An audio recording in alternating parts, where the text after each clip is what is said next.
ایک دفعہ ایک بادشاہ کے 5 بیٹے اور ایک بیٹی تھی۔ ان کی بیٹی الیسا کی پیدائش کے بعد ملکہ وفات پا گئی۔ کچھ عرصے بعد بادشاہ ایک عورت کی محبت میں گرفتار ہو گیا اور اس نے اس عورت سے شادی کر لی۔ بادشاہ اپنی نئی ملکہ سے بے حد محبت کرتا تھا اور اس کی نظر میں ملکہ ہمیشہ صحیح ہوتی تھی، لیکن وہ بہت بری اور حسد زدہ عورت تھی۔ وہ بادشاہ کے 5 بیٹوں سے نفرت کرتی تھی اور ان کو دور بھگانا چاہتی تھی۔ محبت نے بادشاہ کو بیوقوف بنا رکھا تھا، جس کی وجہ سے اس کے تمام بچے پریشان تھے۔ بادشاہ کچھ دیر بعد بہت بیمار پڑ گیا اور بہت جلد اس کا انتقال ہو گیا۔ ملکہ بادشاہ کے 5 شہزادوں کو شہر سے باہر لے گئی۔ پھر اس نے کچھ جادوئی الفاظ کہے اور شہزادوں کو 5 سفید پرندوں میں تبدیل کر دیا۔ پھر ملکہ نے ان پرندوں کو حکم دیا کہ وہ دوسرے ملک چلے جائیں، درختوں کی شاخوں پر اپنا گھر بنائیں اور زمین میں اپنی خوراک کو تلاش کریں۔ 5 شہزادے آسمان پر اڑ گئے۔ وہ بہت بڑے سمندر کے قریب پہنچ کر رک گئے اور سمندر کے قریب درختوں پر گھر بنا کر رہنے لگے۔ جب الیسا نے اپنے بھائیوں کے بارے میں یہ سب سنا تو وہ وہاں سے بھاگ گئی۔ وہ گھنٹوں تک روتی رہی اور کئی دنوں تک چلتی رہی۔ اسے نہیں معلوم تھا کہ وہ کہاں جا رہی ہے، لیکن پھر بھی اس نے سفر جاری رکھا۔ ایک دن میں اپنے بھائیوں کو تلاش کر لوں گی، اس نے یہ خود سے عزم کیا۔ وہ چلتے چلتے بہت دور جنگل میں پہنچ گئی۔ اب وہ بہت تھک چکی تھی اور رات بہت گہری ہو چکی تھی۔ اس نے ایک درخت کے نیچے آرام کرنا چاہا اور وہیں سو گئی۔ ساری رات پریاں اسے دیکھتی رہیں اور کسی بھی خطرناک جانور کو اس کے قریب نہیں آنے دیا۔ اگلی صبح وہ اٹھی اور اس نے دوبارہ چلنا شروع کر دیا۔ کچھ دیر بعد اسے ایک بوڑھی عورت ملی۔ عورت نے شہزادی سے جنگل میں آنے کی وجہ پوچھی۔ الیسا نے اس عورت کو اپنے بھائیوں کی کہانی سنائی اور کہا، میں ان 5 شہزادوں کی تلاش میں یہاں آئی ہوں، کیا آپ ان کو جانتی ہیں؟ بوڑھی عورت نے جواب دیا کہ میں انہیں نہیں جانتی، لیکن میں نے 5 سفید پرندے دیکھے ہیں، ان کے پاؤں سنہری ہیں، ان کی آنکھوں میں دلکش چمک ہے، شاید وہ شہزادے ہی ہوں، لیکن وہ اسی جنگل کے قریب جو سمندر ہے اس کی دوسری طرف رہتے ہیں۔ پھر وہ عورت الیسا کو سمندر کی دوسری طرف لے گئی۔ شہزادی نے ان 5 پرندوں کو دیکھا اور پھر شہزادی نے وہیں پہ رہنے کا فیصلہ کیا۔ اس نے لکڑیوں سے ایک چھوٹا سا گھر بنایا۔ اس نے اس گھر کو پھولوں سے سجایا۔ جب وہ کام مکمل کر کے اندر گئی تو اس نے دیکھا کہ بوڑھی عورت ٹیبل پر بہت سارا پھل اور کھانا رکھ کر چلی گئی ہے۔ کچھ دیر بعد رات ہو گئی۔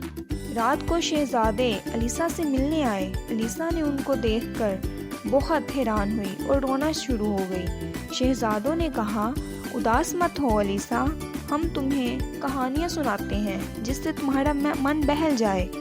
شہزادوں نے اس کو کہانیاں سنانا شروع کی۔ کہانیاں بہت مزاحیہ تھیں۔ کچھ دیر بعد الیسا سو گئی۔ شہزادوں نے کہا، ہم تمہاری حفاظت کر رہے ہیں، تم مطمئن ہو کر سو جاؤ میری بہن۔ پھر شہزادے وہاں سے اڑ گئے اور درختوں پر چلے گئے۔ جب الیسا سو رہی تھی تو اسے خواب میں وہی بوڑھی عورت ملی، لیکن اب وہ بہت ہی خوبصورت پری بن گئی تھی۔ پری نے پوچھا، الیسا کیا تم اپنے بھائیوں کی مدد کرنا چاہتی ہو؟ الیسا نے کہا، جی ضرور، مجھے بتائیں میں کیسے مدد کر سکتی ہوں ان کی۔ پری نے جواب دیا، اس گھر کے نزدیک سنہری پھول ہیں، ان پھولوں کو تلاش کرو اور ان کو گھر لے آؤ، ان کو پانی میں ڈالو اور ان کی 5 پوشاکیں بناؤ۔ ہر ایک پوشاک ایک شہزادے کے لیے ہوگی، لیکن یاد رکھنا اس پورے عمل کے دوران تم بات نہیں کر سکتی، تم تبھی بول سکتی ہو جب یہ عمل مکمل ہو جائے، نہیں تو تمہارے بھائی کی جان بھی جا سکتی ہے۔ صبح الیسا پھولوں کی تلاش میں نکل پڑی۔ جب سورج ڈلنے کو قریب آیا تو اسے پھول مل گئے، وہ انہیں گھر لے آئی۔ رات کو اس کے بھائی گھر آئے پر الیسا نے ان سے کوئی بات نہ کی۔ بھائیوں نے بات نہ کرنے کی وجہ دریافت کی۔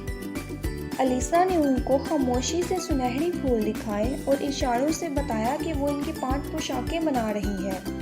شہزادے سمجھ گئے کہ الیسا یہ سب ان کو آزاد کروانے کے لیے کر رہی ہے۔